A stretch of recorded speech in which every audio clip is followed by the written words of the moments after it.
काही आठवणी विसरता येत नाहीत, काही नाती तोडताही येत नाहीत. माणसं दुरावली तरी मन नाही दुरावत, चेहरे बदलले तरी ओळख नाही बदलत, वाटा बदलल्या तरी ओढ नाही संपत, पावलं अडखळली तरी चालणं नाही थांबत. अंतर वाढलं म्हणून प्रेम नाही आटत, बोलणं नाही झालं तरी आठवण नाही थांबत. गाठी नाही बांधल्या म्हणून बंध नाही तुटत, परके झाले तरी आपलेपणा नाही सरत. नवीन नाती जोडली तरी जुनी नाती नाही तुटत, रक्ताची नसली तरी काही नाती नाही तुटत. एकही मित्र नाही असा माणूस कुठेच नसेल, थोड्यापुरता का होईना प्रत्येकाने मैत्री केलीच असेल.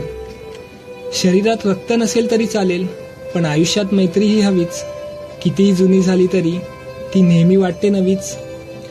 रक्ताच्या नात्यात नसेल एवढी मैत्रीच्या नात्याला ओढ असते, कशी असली तरी शेवटी मैत्री खूप गोड असते.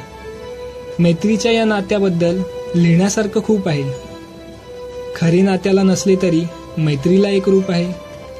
मैत्रीला कधी गंध नसतो, मैत्रीचा फक्त छंद असतो, मैत्री सर्वांनी करावी त्यात खरा आनंद असतो. रोजच आठवण यावी असे काही नाही, रोजच भेट घ्यावी असेही काही नाही. मी तुला विसरणार नाही याला खात्री म्हणतात, आणि तुला याची खात्री असणे यालाच मैत्री म्हणतात.